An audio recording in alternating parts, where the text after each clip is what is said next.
ഭർത്താവിൻ്റെ വീട് എത്ര സ്വർഗമാണെന്ന് പറഞ്ഞാലുണ്ടല്ലോ, ഈ ഒരു നിമിഷമുണ്ടല്ലോ, നമ്മൾ പ്രസവശേഷം നമ്മുടെ വീട്ടിൽ നിന്ന് ഭർത്താവിൻ്റെയൊക്കെ വീട്ടിലേക്ക് പോകുമ്പോഴുള്ളൊരു സമയം എന്ന് പറയണത് എത്രയൊക്കെ കടിച്ചു പിടിച്ച് നിന്നാൽ നമുക്കൊരു സങ്കടമാണ്, വല്ലാത്തൊരു വിഷമമാണ്. അതനുഭവിക്കണം. അത് ഈ ആണുങ്ങളോട് പറഞ്ഞാൽ മനസ്സിലാവത്തില്ലാന്ന്. അത് പെണ്ണുങ്ങൾക്കേ അത് മനസ്സിലാവുള്ളൂ.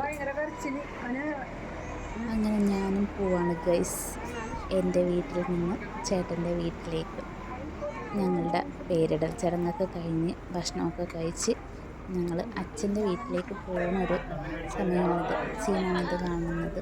അപ്പം എനിക്ക് ഏറ്റവും പ്രിയപ്പെട്ട ഒരാളോട് കൂടി യാത്ര പറയുന്നത് ഞങ്ങളുടെ തൊട്ടടുത്തുള്ള വീട്ടിലെ മമ്മിയാണ്.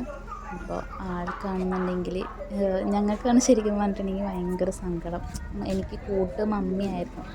അപ്പോൾ ആൾക്കും ഈ പറഞ്ഞ പോലെ ഭയങ്കര സങ്കടമാണ്. എന്നാലും ഞങ്ങളൊന്ന് കെട്ടിപ്പിടിച്ച് ഞങ്ങൾ യാത്രയൊക്കെ പറയുന്ന സീനാണിത്.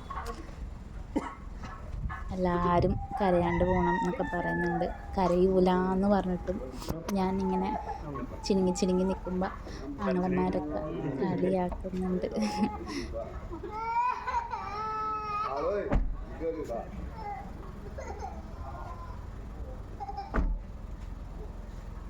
അവിടെ നിന്ന് എല്ലാവരും പറയുന്നുണ്ട് കരയരുത് കരയരുത്. വലിയച്ഛനും കുഞ്ഞിയും ചിറ്റയും അച്ഛമ്മയും എല്ലാവരും പറയുന്നുണ്ട് കരയരുത് കേട്ടാന്ന്.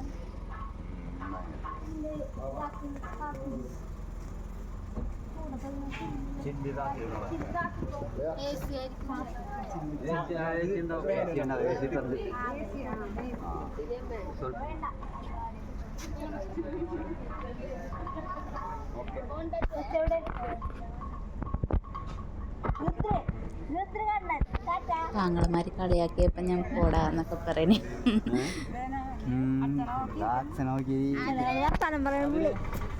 കണ്ണമ്മോൻ ഇവിടെ അച്ഛനായിട്ട് ഭയങ്കര സെറ്റായി. അവൻ അല്ലെങ്കിലും സെറ്റാണ്, എന്നാലും കറി കയറിയപ്പോൾ അച്ഛനായിട്ട് വർത്താനമൊക്കെ.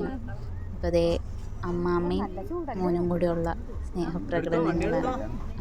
അമ്മമാർക്കായിരിക്കുമല്ലോ ഏറ്റവും കൂടുതൽ സങ്കടം. കാരണം 3 മാസം അവരുടെ കയ്യിൽ അവർ പൊന്നുപോലെ നോക്കിയിട്ട് ഒരു ദിവസം കൊണ്ടുപോകുമ്പോൾ എന്തായാലും അവർക്ക് സങ്കടം ഉണ്ടാവുമല്ലോ. അപ്പം കരയില്ലാന്ന് ഞങ്ങൾ ഓൾറെഡി പറഞ്ഞിട്ടുണ്ട്.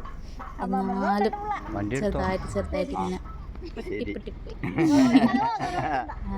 അപ്പം ഞങ്ങൾ പോവാണ് ഗൈസ്. ടാറ്റ.